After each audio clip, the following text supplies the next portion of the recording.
the collaboration of all of the positive valued indies can be a greater power for good as a whole, as a unit. It used to be a anomaly to have a Saratov approach or a Freetown or something in the theaters, right? It was an anomaly. Like there's something of that caliber, value and specific, and now there should always be something in there that's a good opportunity, so people that are looking for that can go to the movies as often as anyone.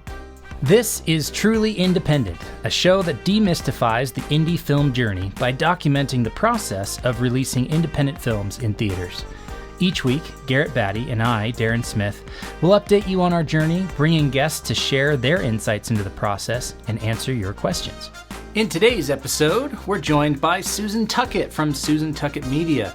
We'll be talking about distributing indie films, especially here in Utah, and we'll answer the listener questions. How did we end up with such a unique distribution arrangement? And how did Garrett meet Purdy Distribution back in the day? This is Truly Independent, Episode 5. All right, everybody, welcome. Another episode of Truly Independent. Oh, we're very excited to be here. Garrett, how you feeling today? Hey, Darren, good to see you. I'm feeling good. I'm excited for today's chat. Me too. We have a great guest today, and I'm excited to dive into that conversation with her. But first, you seen anything good this last week? Well, I did, but it's kind of I don't know if it's independent enough, but it's a movie called Top Gun Maverick. My daughter, well, let's see, we were watching a documentary. We were watching The Blue Angels, which is a new documentary on Amazon, which is kind of fun. And then we're talking about Top Gun and all that. And my daughter said, "Oh, I haven't ever seen Top Gun Maverick." And I was like, "What?" Okay, so the next night, we got the whole family together and watched it on the big screen downstairs and thoroughly enjoyed it. It holds up. That doesn't count as independent, but you know. No, that's okay. But I have an idea now. After I tell you what I saw, I think I have an idea for this podcast. So I got to go see Inside Out 2. I was invited to a special screening the night before, and it was really, really good. I was shocked at how solid it held up as like a sequel to a really perfect movie. Inside Out was great. One of my favorite Pixar films. I think one of the most beloved Pixar films. And so that's a high bar to go and like hit it out of the park again. They really nailed it. It got me twice emotionally, where I was just tearing up in the theater full of people. Of course, I look over, my wife is bawling her eyes out because she loves this stuff. But it was so good. It was so good. I'm curious why they replaced a couple of the voice actors, but that's not the point of this conversation. But here's an idea for you. I'm going to throw you a curveball.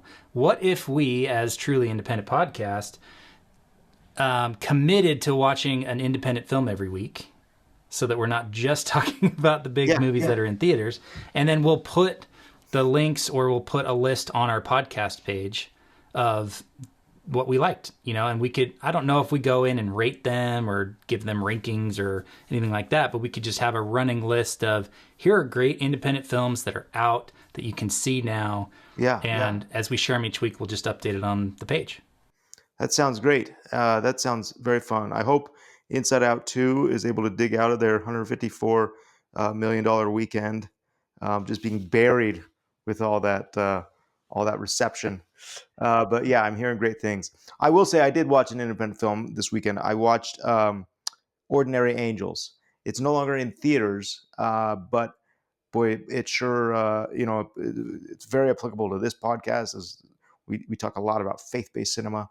And the Irwin brothers produced that, and just hit a home run with it. It's very good. Hit all the marks, and I was affected by it. Yeah, they're following the Garrett Batty playbook, and they only make good movies. I switched that around real quick. They do incredible jobs, an incredible job. Okay, and I will point out, let's see, in the top 10 box office weekend, we always try to look for some indie film. It looks like, I don't know if this counts as an independent film, Lionsgate released it. The Strangers Chapter 1 was number 9.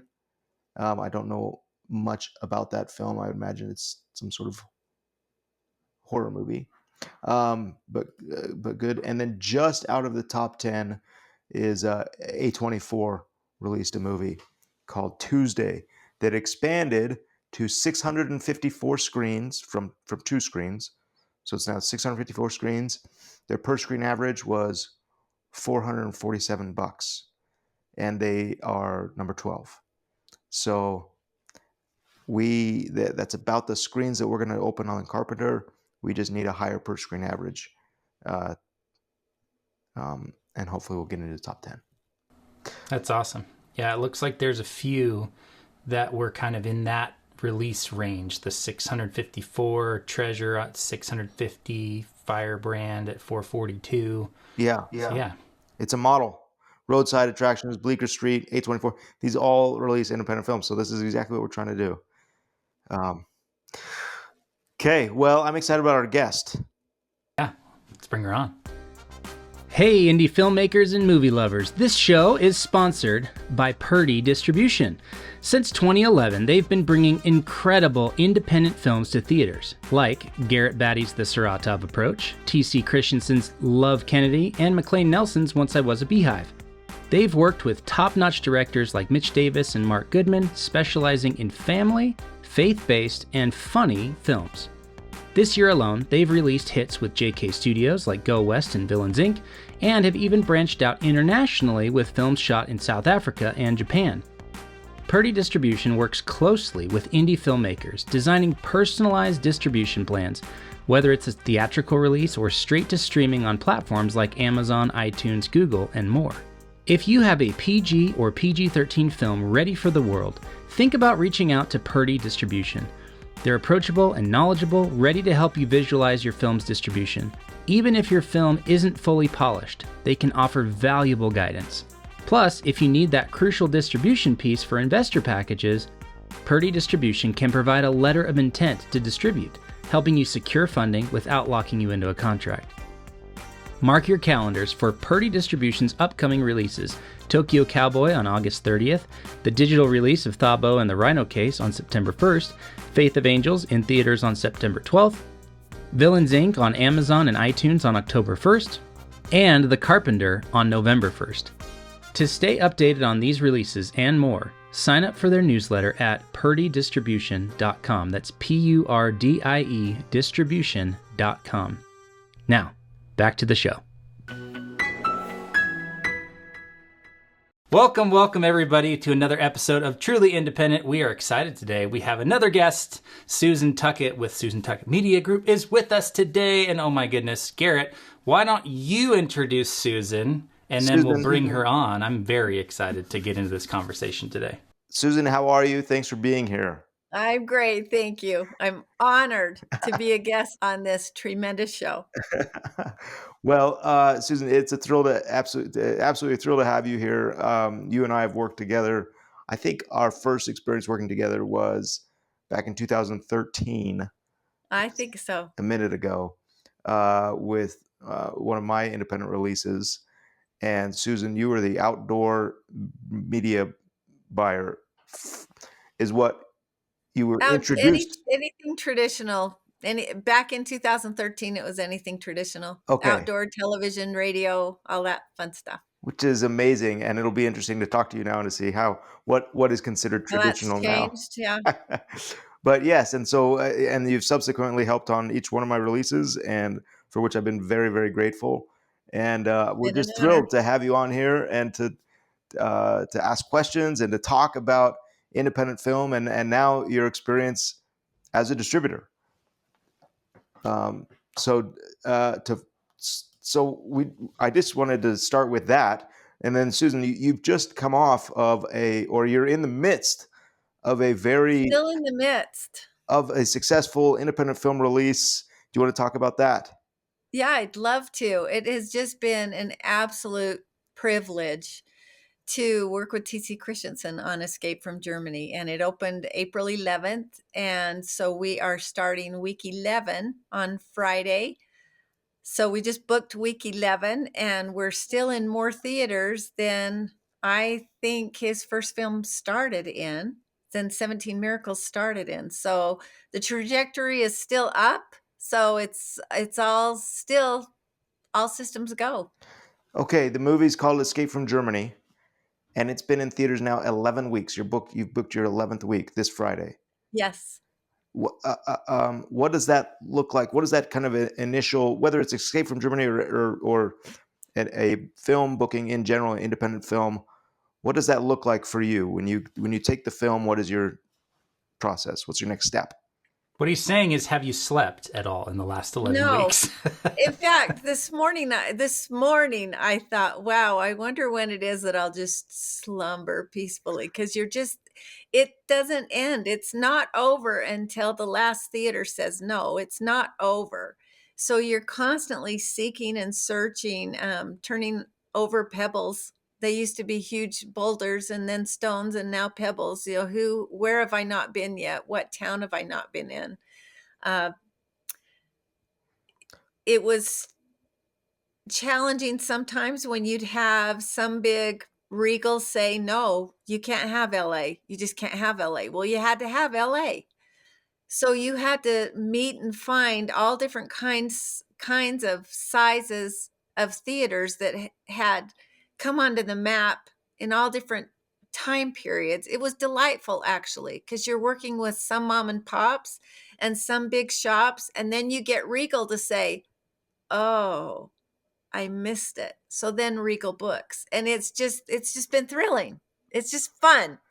Fun. Okay, so it's been an up and down process. What was the open like? You booked it on how many screens do you open on? We booked it in the Utah DMA because, that's a designated market area. It's a media marketing term. And for Utah, the DMA is as far as those TV signals will travel. So that included Rock Springs, it included Mesquite. We kicked off on a general conference week. So That was a great last hurrah on the weekend to say this week in theaters this week. So we actually snuck in one more day into the weekend, opened on a Thursday instead of a Friday. So that built the weekend. It gave it a little bit of a bolster, which was nice. Okay, so So that's let me the just reason. bring any like outside listener up to speed. So TC Christensen is a Utah-based filmmaker who has an incredible following, centrally located in Utah. Correct. So General Conference is a weekend in which there's a lot of media and attention in Utah for members of the church that TC belongs to, and so you opened We that we weekend. call it the Super Bowl of that particular Perfect. genre because honestly, in television ratings, it is number 2 after the Super Bowl. And actually, just fun fact, when Gordon B. Hinckley was alive and before there was so much fraction between all of the media outlets, Gordon B. Hinckley actually beat the Super Bowl one year. So that's a little fun fact in for you. in that Utah Yeah. market. Well, So fantastic. that kicked us off. Okay, so you Mhm. targeted the DMA, and I didn't realize. Okay, DMA, designated media. What is it? Marketing area, same thing. Designated marketing As area, far as it's as far as those signals will travel. and the country is divided up into 20. 210 different media areas, and it's based on how far those signals will travel. Okay, So yes, 210. And Utah is ranked, I think, 34 right now, 34th in size from those 210 markets. so your goal when you opened was said, look, we are going to just own the Utah DMA in as many theaters as we can, or how does that work? Your goal is TC made the first part so easy. He just made a terrific film, and it's downhill from there. If you have a great film, it's downhill from there. But if you don't know there's a great film out there, you can't go. So the impact of the designated market area is how many people can you reach? And that weekend of marketing reached 50% of Of the Utah. DMA. 50% of households were reached that weekend between streaming, digital, television, radio. 50%. So that's good when you figure that everyone is not even interested in a film genre that has the Church of Jesus Christ in it. Yeah. So it was a great hit. Okay. That's how we started. That's incredible, Susan. So there's this balance then between booking the theaters and then creating awareness. And Yes. those are So simultaneous, or how does that work?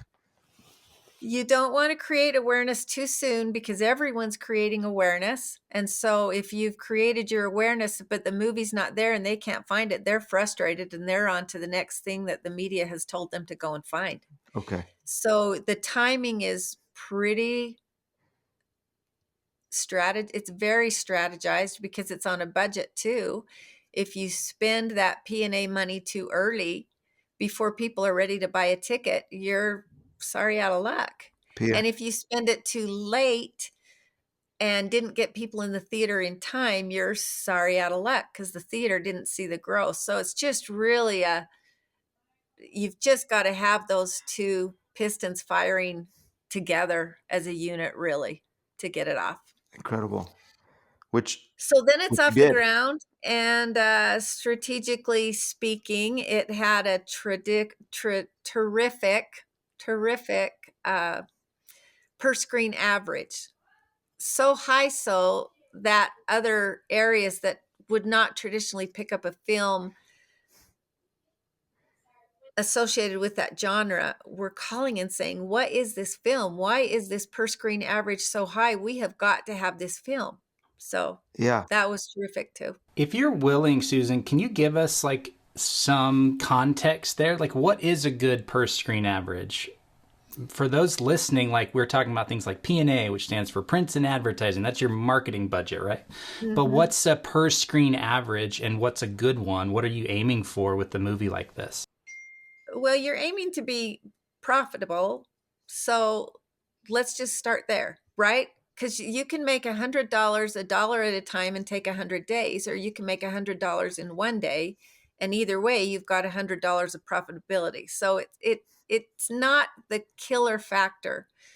But if you can get a per screen average of 2,000, that's something that they really look at. 2,000 is a bar, I guess, in the industry. That something higher than that is kind of a wow, that's what we need to consider, is that and higher. And so there were days when TC was triple that with that film. So they were looking. And are they measuring that on a per day basis or a weekend or a week? That's a good question. And yes, to all of the above. They particularly look at the weekend because film buyers book on Monday and Tuesdays. So Friday and Saturdays are the big movie going days. And then numbers are crunched fast through that weekend. And they have those numbers first thing Monday morning. So Sunday night, the emails start to come. We're ready to look at this, or we're ready to renew, et cetera, because they've seen those averages from the weekend. So a theater week does not start on Monday and end on Sunday. It starts on Friday and ends on Thursday. If a movie is playing in a theater on a Saturday, it will be there the next Thursday. And then it starts over again on Friday with a new selection or renewal. Gotcha. So what does a Monday morning look like for you then? I mean, is that just a scramble? Monday morning it's a fun scramble. If you're an adrenaline junkie, it's whatever you do to get adrenaline, it's like that. You're trying to get the quick yeses done super early so that you have more time for those yeses that'll take a little bit more time. You're trying to, in a market where you might have two theaters that wanted it that were located very close to each other, you have to kind of bank, is this one going to say yes? This is the one I want more. So you go after this one earlier and get your yes, so you're not so worried about that one, etc. So it's fun. It's busy for the film booking industry, for those buyers. I don't think anyone has lunch on a Monday. They go in early, they stay late, and everything happens on Monday. And then Tuesday, you pick up the things that didn't happen on Monday, which means kind of down the priority. Wow. Okay. I would love to have you check my math here a little bit, because I know a lot of filmmakers listen to this and people who have not distributed a film want to independently distribute their films. So if I'm an independent filmmaker, which I am, and we're distributing our movies this fall, we're aiming for a $2,000 per screen average, which, about considering an average ticket's $10, that's like 200 tickets for that weekend. It's probably better for me to go and think about how many theaters I'm going to release in. I'd rather have 10 theaters at a $2,000 plus average than 100 theaters at a $200 average. What do you think about that? Or am I just like spinning wheels here? Well, that's such a good question. In the first couple of weeks before your film is established as a success, then that per screen average is much more critical. But once you're known as, hey, this is a good movie, it's got a high per screen average. People aren't checking the math as much on subsequent weeks. They just know it came out of the gate fast and hard and everyone loves it. Then pick them all up. Pick them up at the same time. That's awesome. Very cool. I hadn't really, I knew what that was, but hadn't gotten into the weeds on it. So thank you for indulging me there for a second. I talked to a different film booker, distributor, and it was a terrific, I thought, philosophy. And the philosophy was, we want people to see the film. Anybody that wants to see the film should be able to see the film. Get the film to them. If that's going to get your per screen average from 2,000 down a little lower, but you have audiences, maybe smaller audiences, maybe a smaller town, but full, why in the world would you not do that? The head buyer at Cinemark, in fact, he was one that agreed with that philosophy, because I asked him flat out, because I'm a lucky rookie, like I've said before. And so I asked him, do I really want to spread into these Cinemarks nationwide this early, or do I want to wait and keep my per screen average up? He said, why in the world would you wait if I have theaters full of people in cities throughout the nation that want to see it now? And that's what it's like, okay, per screen average, I don't really care anymore. You're going to slide with the purpose of getting the overall grosses up. Okay, so Susan, I want to shift gears for a second, because that's fascinating. Monday is the stress day. Tuesday is kind of a cleanup day. At some point, when you've booked your 100 screens or 200 screens, whatever it plays on, you've got to ship the film and poster or trailer to all of those theaters. Can you give me an overview of that process? Yes, it's like shipping anything from Amazon. The more tight of a timeline you need it shipped in, the more of an expense that's going to be. So the minute you book a theater, if you book it on a Monday, get that DCP out that minute, get the posters out that minute. Don't wait. The DCP is just this hard drive that goes to every theater. It's the film. It's the actual film that's going to the theater that is going to play the film. So you have to, and it's a physical, it doesn't have to be, but in a lot of cases still it's a physical delivery. It's not an electronic delivery. Garrett is doing his Vanna White something like this now. Just a regular old hard drive. Just looks like a 4 terabyte hard drive. But what's funny is I think it stands for digital cinema print, but it's not. It's not a print. It's a digital. It's not. It's so funny how we've kept some of those words around for as long as we have. If you scroll on your computer screen, is the minute that you've scrolled past the main content, we call it below the fold, which is an old newspaper term. So yes, some things carry on, and that one did. So I think that as we move forward, I can't see why everything wouldn't become more just immediate and electronic, and you can deliver it in a minute. But anyway, you've got to prepare and be aware of those couple of days. Okay. Is that something an indie filmmaker? I'm sorry. Is that something an indie filmmaker? Go ahead. I hope there's not a delay on my end. Is that something an independent filmmaker? I'm going to say it again. Is that something an independent filmmaker could think about strategically? Like if there are theaters that accept the digital version, you could send a Dropbox link or whatever it is, or upload a file and save the money on the DCP. Like, is that a strategic thing, or am I getting too into the weeds on that? You're too in the weeds there at this particular moment in time, because the same company that sends out the DCP, the physical drive, also sends out the electronic drive. So no, you're not. It's not a Dropbox thing. Gotcha. I think too, the last thing that an independent filmmaker wants to be is like the nuisance or the hey, we're going to cause extra work for this theater chain that we've begged to book our movie. It has to be as easy as possible. That's exactly right. It has to be as easy as possible. There was a good example of that when I was sending out the posters, the big one sheets that hang in front of theaters and inside the theaters. I thought, well, wait a minute. I've been in their offices and they have those cardboard tubes full of posters all over the office. So I just printed a small version of the key art, a 5x7 of the key art, and just slapped that across the front with the address so that they knew that's where the Escape from Germany poster was, in that tube. They didn't have to, just little details like that for exactly what Garrett just said. Make it as easy as possible for them to succeed. Yeah, because they want to. I mean, we're doing this budget for The Carpenter for its release, and a significant amount of the budget, or a chunk of the budget, is for in-theater marketing. Like theaters have their own marketing campaign. They're doing their best to try to get an audience to show up to that particular theater.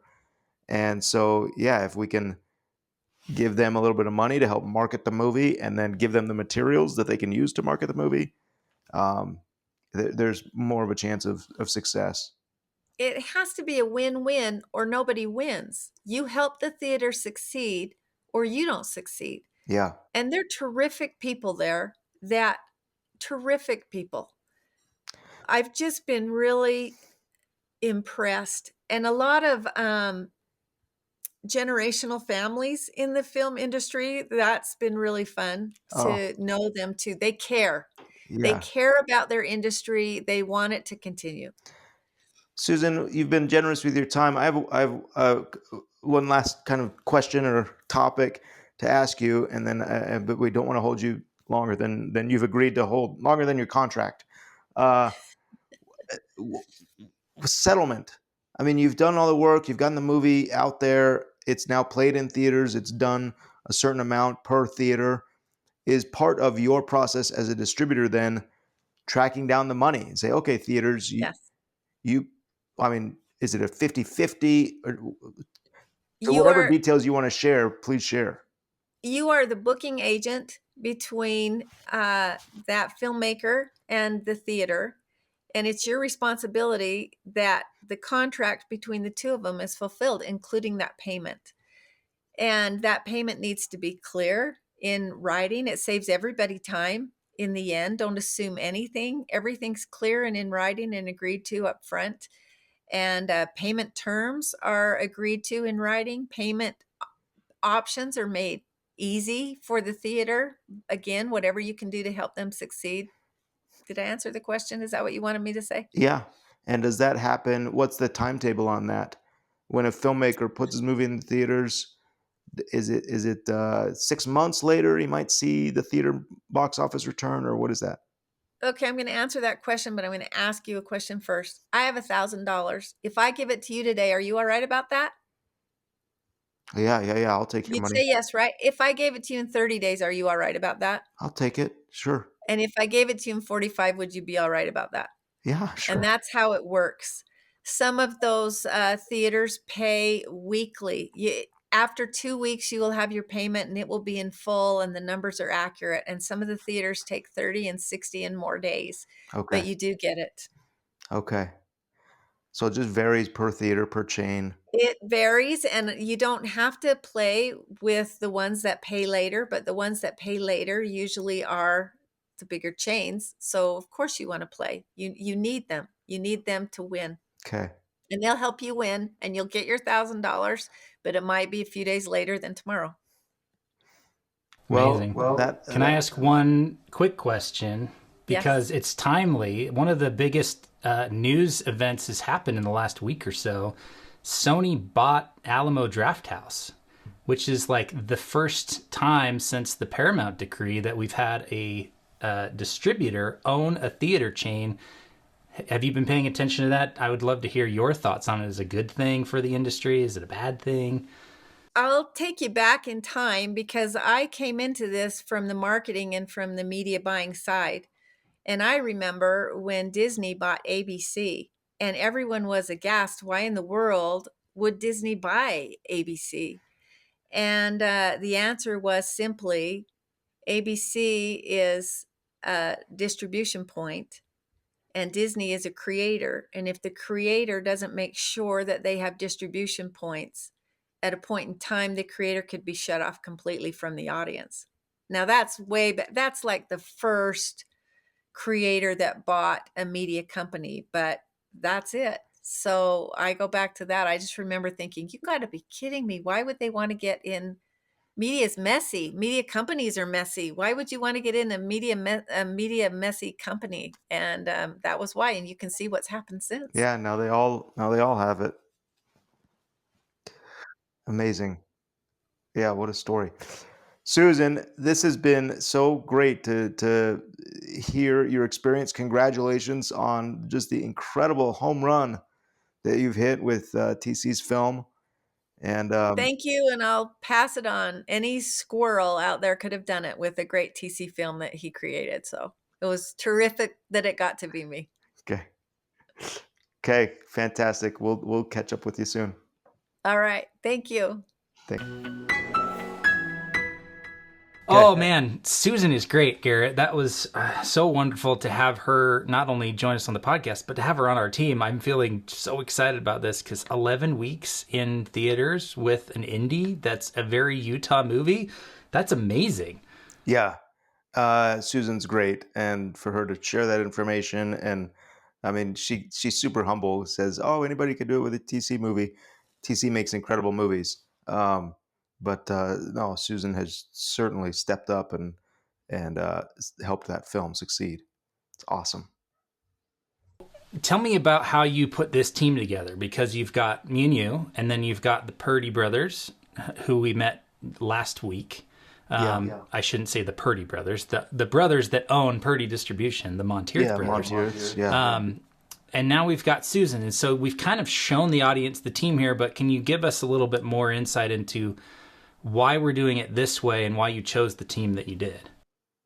Well, it's still coming together. There's still a key element that we'll bring in, our marketing side of it. Susan is going to help with our regional marketing in Utah, in the Utah DMA. But yeah, I mean, I think as we build this team, we want people with experience. We want people that know what they're doing, have proven that they can do what they say they're going to do. And then, I mean, as Susan pointed out, it's a lot of work, right? And so for an independent film to be released on 600 screens, that's going to take a lot of hands to make that happen. So she's going to be a key part of that. Yeah, the idea that like you and or I together would pull it off on our own is ridiculous. Like just hearing about the Monday calls and not taking lunch and the amount of things that need to go out each week, all the shipping, like you've got to have a team for that. Not just a point person, but she's got to have a team that's hustling 24/7, taking calls, taking emails, always on call, ready to go. And like, that's a big part of why it takes so much to put a movie into theaters. It's not just calling up theater and going, hey, I want to put my movie in theaters. Like you can see the value of the relationships she's had over decades now, working with these bookers and these buyers and these other marketers and these other filmmakers, and how that makes it easy for her, whereas it would be near impossible for us to do the same thing. Yeah, it's fantastic. And so, yeah, let's build a team full of people that are able to do what we need done. Awesome. Well, so I'm just going to say the date and people can work backwards from November 1st, but it's June 18th as we're recording this. And so where are we at? Where are you at? What's on your mind right now? What's your focus this week as we're getting ready for these releases? So we are definitely like in rush mode as far as getting an initial trailer done and out to theaters. We're in the middle of summer, And that's when a lot of people are going to movies. And so we need to have a presence where people are already, they have the habit of going to movies. Let's have a visual presence there. So I have asked the Montiers, the Purdy Distribution, to just start booking screens, even the low-hanging fruit, the ones that are aware of the film or that Purdy has succeeded with in the past. Let's book those screens right away and get a trailer and posters in the theaters. We've received uh, a print for the poster, I guess a proof for the poster and the key art, and have approved that. And so that will be printed this week and shipped out. And then the trailer, I submitted it to the Krebs family last night for their approval. So they will, once we get approval on that, we'll start duplicating that. That has to go on DCPs, but they're little thumb drive DCPs, and they get sent out to all the theaters as well. Amazing. Yeah. So months out, these are the things we're thinking of. It's not something you turn on and 2 weeks later you're in theaters. Like, this takes a lot of runway and a lot of prep work and a lot of effort and coordination from a lot of people in order to put a movie in theaters. That's cool to hear. I'm excited to get the trailer out. So you put the trailer in theaters, and then are we sending people to the carpentermovie.com? Like, where are we sending people? Because they can't buy tickets yet. There's no ticketing available. So what's the strategy there? Right. There's no ticketing available. But yes, it's right now the play at the carpentermovie.com is to add your zip code and email so that you can be alerted when theaters become available. And so, every day I'm getting a few emails from people that have stumbled onto the trailer or website or whatever it is, or the podcast is generating interest. And people are requesting theaters. So we're getting an idea of where our listeners are, but where people want to see the movie. Awesome. So the listeners of this podcast can go to carpentermovie.com and be a part of that, which is pretty exciting. Like, I love that aspect of it, as I've had conversations with people getting excited about, oh, you got the podcast and the movie's coming out. We've been waiting for 2 years. It's like, yeah, go and sign up, because it's an opportunity to be involved and make sure it comes to where you want to see it. And there's like that level of interaction with the audience is really, really cool. It's something I'm really loving about this version of distribution, rather than, like we've talked about, just handing it off to a distributor and saying, please send us money. It's really cool to be doing it together with the audience. So fun. Yeah, it's a lot of work to do, and but it's nice to have a team to do it with. Yeah. All right, well, let's get into our listener questions today. I have one for you, but so Garrett, the first question for this week from last week's episode, talking with the Montiers brothers, is how did you guys do this? Like, they're a traditional distributor, but you guys have a non-traditional kind of relationship or setup with them. How did you do that? Because a lot of people, I think, would love to be able to say, oh, I'm in charge of the distribution, but you guys are handling the booking and the logistics. How did that come together? Yeah, I think, well, I mean, as we've mentioned, the Carpenter is a unique situation. And the Krebs family wanted to make sure and maintain an element of control on where the movie was going to play and how it was going to be positioned. And so in order to own that type of decision making, they had to come up with the funds. So we did find a distributor that essentially we had to say, look, we have P&A already taken care of. Most distributors will come in and they'll give you a certain amount of P&A that they say this film will probably do this much, therefore we're going to give this much P&A to make our money back. We didn't go that route. We said, look, we have P&A. This is our goal on 600 screens. We need to find a distributor that would facilitate that happening. So essentially, it's a little bit of a work for hire, which there are independent film distributors that do that. I mean, the idea is that if you can build this team that works together in cooperation and a win-win type scenario, that's a good way to go for independent film. All right, then our second question is, how did you find Purdy? They sound awesome. And so where did that relationship come from? We talked about how we met the Montiers brothers at the festival last year, but how did you meet Purdy Distribution back in the day? So yeah, great question, and that might be I'll try not to give a long answer to warrant a whole nother episode. But essentially, Brandon Purdy, who founded Purdy Distribution, saw one of my early films. He was working or had worked for a distributor that I had submitted the film to. That distributor passed about the same time that Brandon was leaving that distributor, and so Brandon reached out and said, "Hey, I'm interested in distributing that film," and we've had a great relationship from there. When he then built his company and sold it to the Monteith brothers, they reached out and we maintained that good working relationship. Awesome. So this will be your fourth with Purdy Distribution then? Yeah. And the takeaway, I guess, for anybody is, I mean, certainly Purdy Distribution is incredible, and reach out to them. They have great, if your film fits within their parameters, they're a great solution. I think the takeaway for any independent filmmaker is it's about relationships. There's the film, and we've had successes and we've had less than successes with Purdy or with other distributors that I've distributed with. But I've always maintained, and I think filmmakers do themselves a favor if they can maintain that positive relationship. And just, obviously there needs to be best interests in mind for both parties. If a distributor's taking advantage of you or unresponsive, that's probably not a good relationship to maintain.